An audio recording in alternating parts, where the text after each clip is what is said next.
বৃত্ত সম্পর্কিত উপাদ্যের page number 52 বার করো। কোষে দেখি 3.1, কোষে দেখি 3.1। এখান থেকে তোরা 2025-এ আসার মতো যে সমস্ত আছে কোশ্চেন গুলো সবটাই করতে হবে। কি জন্য বল, কি জন্য সবটা করতে হবে?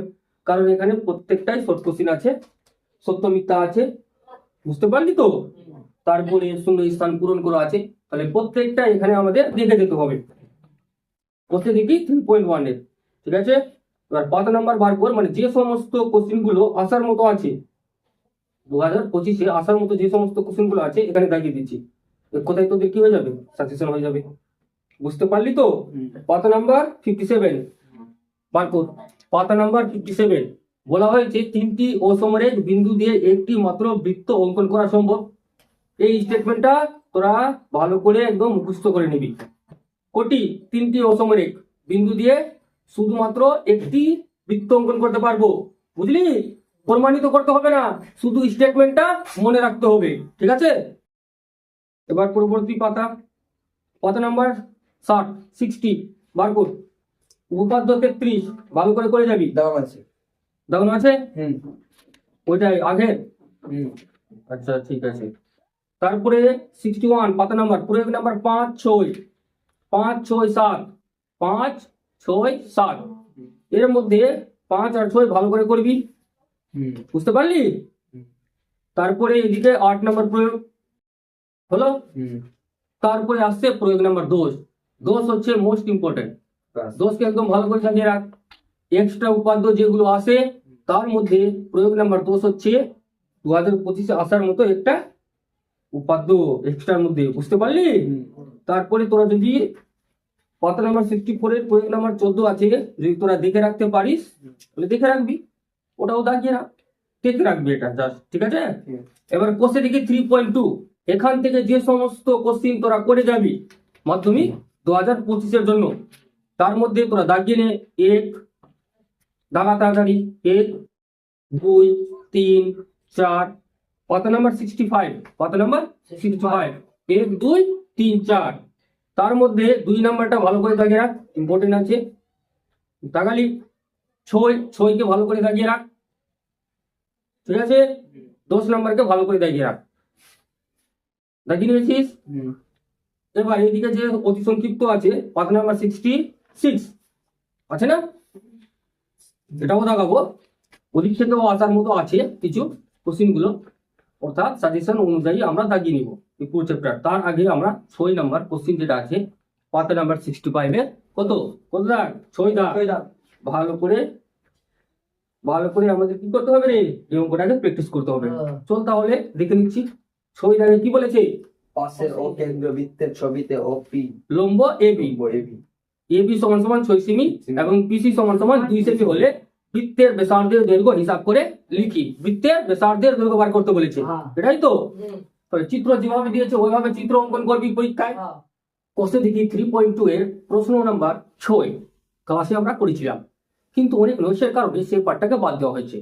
এখন চলো আমরা দেখে নিচ্ছি কিভাবে এই প্রশ্নকে সহজে আমরা বার করব, এবং ভিডিওর লেন্থ অনেক বড় ছিল তাই শর্টকাটে তোমাদের ভালো করে বুঝিয়ে দিব, এখানে তোমাদের রিভিশন হয়ে যাবে। চলো তাহলে দেখে নিচ্ছি। এই পাশের চিত্র দেওয়া ছিল, এই চিত্রকে আমাদের সুবিধার জন্য এইভাবে অঙ্কন করে নেওয়া হয়েছে, কোনো প্রবলেম নেই। এইভাবে অঙ্কন করতে পারি, এইভাবেও করতে পারি, সুবিধার জন্য এইভাবে অঙ্কন করে নিয়েছি। এবং প্রশ্নের মধ্যে যা যা দেওয়া ছিল প্রত্যেকটা জিনিস লিখে নেওয়া হয়েছে, প্রত্যেকটা জিনিস লেখানো হয়েছে। এবং এই যে এখানে আমাদের এবি হচ্ছে একটি জ্যা, এবি ইকুয়াল টু জ্যা, বেশ নয় এরূপ একটি যা হচ্ছে এবি। এবং এই এবি জ্যাকে কি করা হয়েছে, ও কেন্দ্রীয় একটি সরলরেখা, এবি জ্যায়ের উপর লম্ব আছে।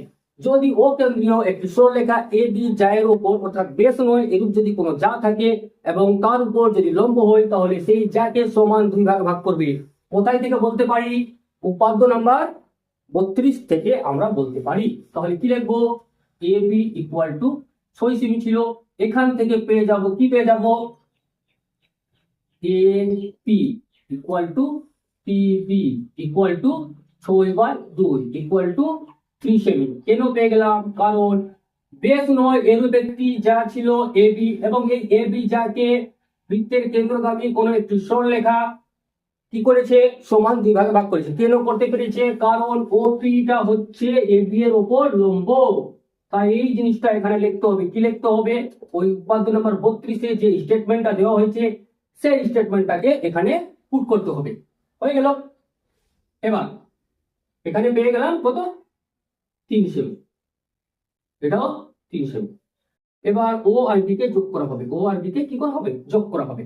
ও বি কে যোগ করা হলো, ও বি যোগ করে পায়, যোগ করে পায়। ও বি কে যখনই যোগ করা হচ্ছে তখন একটা ত্রিভুজ উৎপন্ন হচ্ছে, ত্রিভুজ উৎপন্ন হচ্ছে, ও পি বি ত্রিভুজ উৎপন্ন হচ্ছে। এবং যেহেতু ও পি লম্ব এ বি, তাহলে এখানে 90 ডিগ্রি কোণ উৎপন্ন হবে, এদিকেও 90 ডিগ্রি কোণ উৎপন্ন হবে। যেহেতু এখানে 90 ডিগ্রি কোণ উৎপন্ন হয়েছে, তাহলে ত্রিভুজটা কি রকমের আছে, সমকোণী ত্রিভুজ আছে। কি রকমের ত্রিভুজ আছে, সমকোণী ত্রিভুজ। তাহলে লিখবো সমকোণী ত্রিভুজ, সমকোণী ত্রিভুজ ও পি বি এর ক্ষেত্রে, ওবিবি এর ক্ষেত্রে লিখে নেওয়া হয়েছে। এই সমকোণী ত্রিভুজ ওবিবি এর ক্ষেত্রে যখনই লিখে নেওয়া হয়েছে তখন অতিভুজ হয়ে যাচ্ছে ওবি।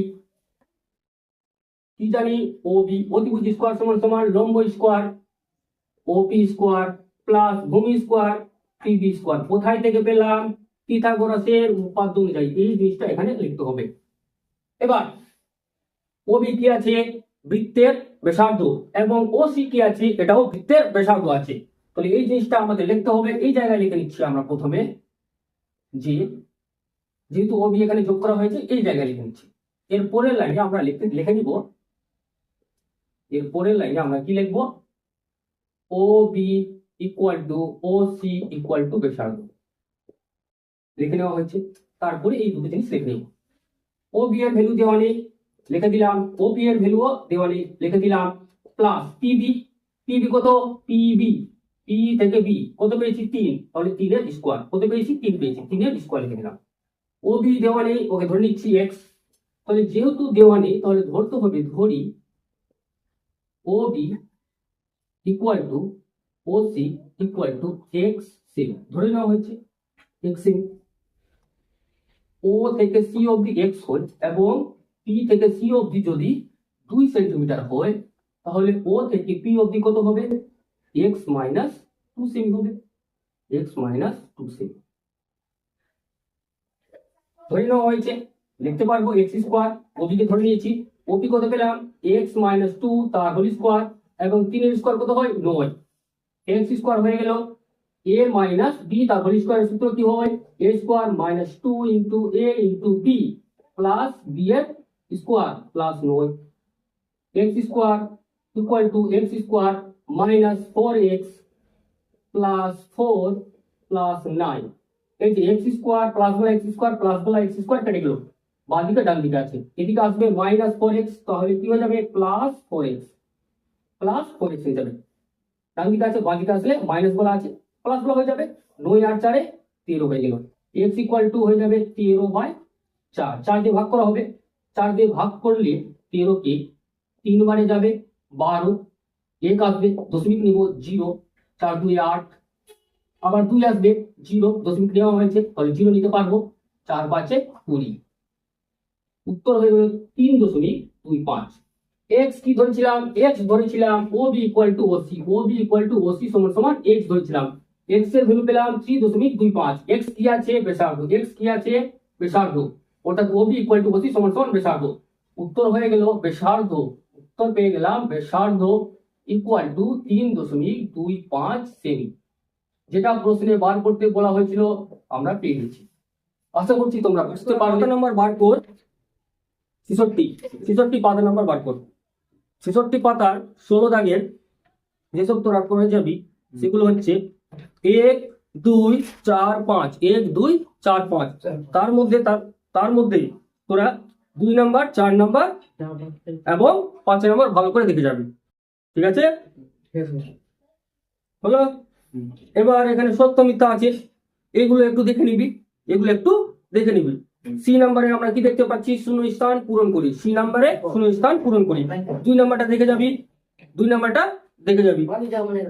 এবার 17 দাগের যেগুলো তোরা করে যাবি তার মধ্যে হচ্ছে 1 2 3 4 চার। 1 2 তিন, 3 চার। 4 তার মধ্যে তোরা 2 নাম্বার এবং 3 নাম্বার ভালো করে করে যাবি 2 নাম্বার এবং 3 নাম্বার ভালো করে করে যাবি ছটা নেই তাহলে হয়ে গেল বৃত্ত সম্পর্কিত উপাদ্য অর্থাৎ অধ্যায় নাম্বার 3 এর তোরা পেয়ে গেলি সাজেশন সাজেশন মানে কি এসব করে যাবি হ্যাঁ আসলে অনেক ভালো আর যদি না আসে তাহলে আবার আমাকে কিছু বলবি না ঠিক আছে প্রথমে বলে দিচ্ছি ঠিক কি না রে ঠিক আছে